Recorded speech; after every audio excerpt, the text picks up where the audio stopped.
Marshal King is one of the weirdest manga in Jump Plus. Marshal King is created by BOICHI, the guy who drew Dr. Stone and also created a bunch of other manga like Origin and Sunken Rock. And I can only describe this manga as a steampunk western starring Ace from One Piece. It clearly borrows from BOICHI's other series, but it's also unlike anything I've ever read. And while I think this series could be one of Jump's next big manga, I can also see some potential issues.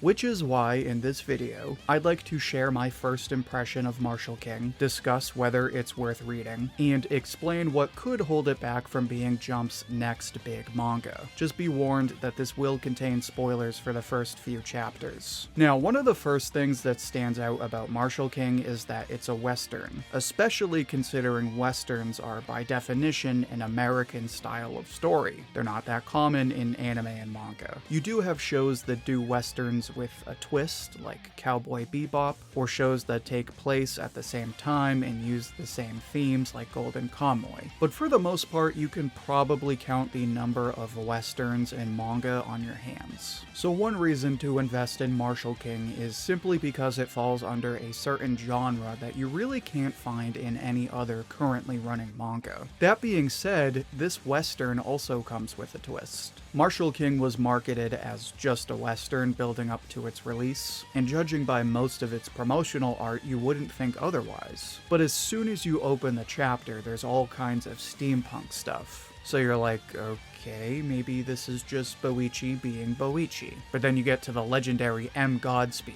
You see that this dude has golden robot arms, and you're like, okay, maybe this is kinda steampunk? And by the time you see giant trains and underground bandits, you're like, I don't know if this is sci-fi or just a weird combination of Fallout New Vegas and One Piece. Bottom line is, while Marshal King occupies a unique space in ongoing manga as the only ongoing western, it's also a steampunk western with an absurd amount of science fiction. So, as someone who loves BOICHI and westerns, I can fully endorse this series so far. I will admit that I really wasn't sure where BOICHI was going with the first chapter, but by chapter 3, you kinda get a feel for what he wants to do with this story. So while I think Marshal King will run into some issues as far as first impressions, since it doesn't have a super simple premise, I do think the fact that it reaches into so many different genres and tropes means it's going to be a refreshing story that stands out from everything else. In fact, it's already doing well on Manga Plus. If you look at the trending page, it's usually right around the top 10 spot, which is not easy to do.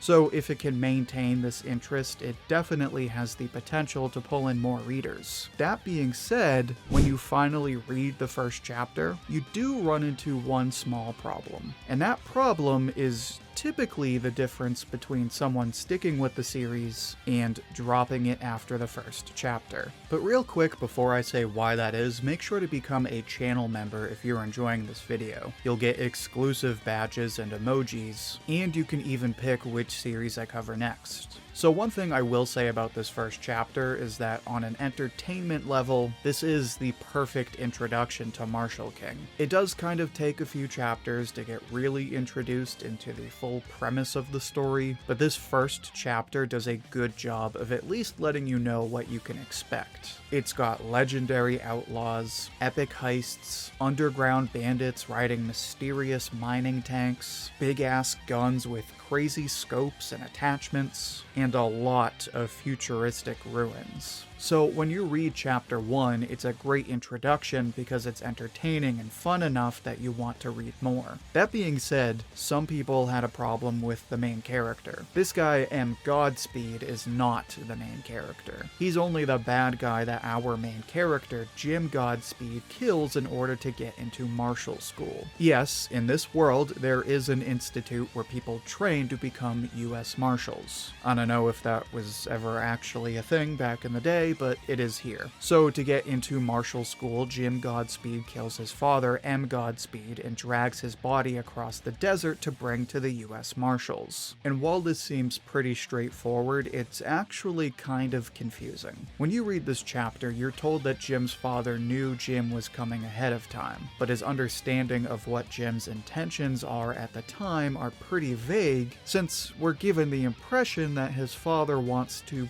possibly work with Jim, maybe? On top of that, you don't even see Jim until after this all happens. So the whole time you watch it, you don't even see what Jim does. You only see him dragging his father afterward. And even then, Jim never says anything about their arrangement or their history. Obviously, this is all kept hidden in order to establish a big mystery, and that way we want to read more to find out. But the problem with that is that it kind of makes Jim a bit too vague as a character. What I mean is that usually when you meet the main character, you get a very good idea of who they are fundamentally and what they believe in. Luffy, Naruto, and Ichigo all do this. But with Jim, he's kept so hidden that it's kind of hard to invest in him beyond the mystery. Like, you know he wants to be a great US Marshal, and in the first chapter he takes down the bandits and says he's not in it for the money. But this still doesn't tell you what his actual plans are, or like why he wants to be the Marshal King. So on the one hand, the first chapter is very cinematic, but it kind of misses the mark on Jim's introduction beyond some crazy feats. So there's a decent chance that you might drop this manga after chapter 1 because you either don't get it or you don't feel very strongly about the main character. I certainly didn't at first anyway, but once I read the next couple of chapters, Jim definitely grew on me. As far as chapter 3, we still don't really know enough about Jim's plans, but BOICHI does a really good job of building more suspense while also demonstrating Jim's personality through his actions.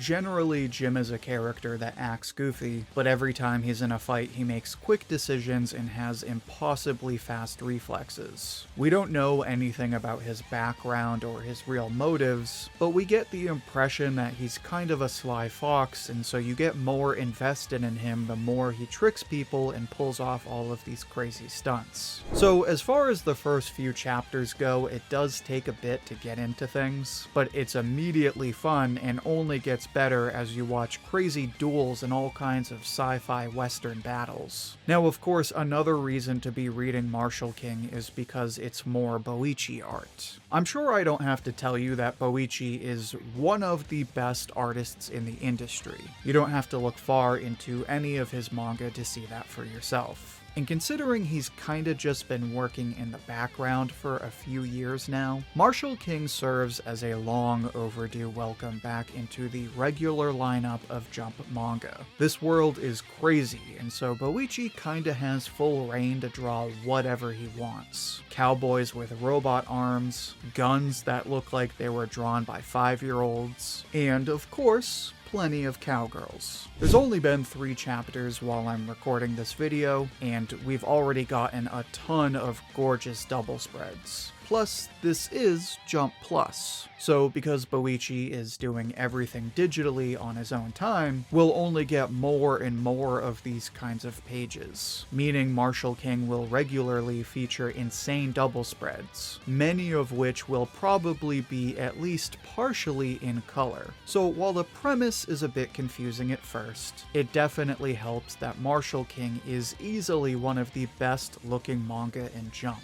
One last thing I'll say about Marshal King is that if you've read Dr. Stone, then you'll probably love this manga. Granted, BOICHI did not write any of Dr. Stone. He did share notes, but he was just the artist. That being said, Marshal King is just as funny as Dr. Stone. You have Jim walking across the desert butt naked. In chapter 2, he gets attacked by angry rivals, and he's like, wow, look at all these friends I have. Then in chapter 3, there's this girl that is trying to figure out what his deal is, but when he plays it cool like Clint Eastwood, she smacks him with a big old kiss. So while it is a bit confusing, Marshal King has a lot to offer. It's admittedly pretty vague, but only because BOICHI is taking his time to build what should be a great mystery. On top of that, it's got insane action filled with all kinds of guns and robots, a ton of humor, and some of the best art in any ongoing manga. So while Marshal King may seem pretty weird, I highly recommend checking it out right now. But now I'd like to hear what you think. How would you describe Marshal King? How does it compare to other ongoing manga? Share your thoughts and see what everyone else has to say down in the comments. I'll pick my favorite and share it as comment of the week on my community tab. And don't forget to become a channel member. You get exclusive badges and emojis, you can pick which series I cover next, and you can even get your name in future videos. Also, check out my other manga recommendations, which you can find in the playlist linked right here. Until then, thank you for watching, and I hope to hear from you soon.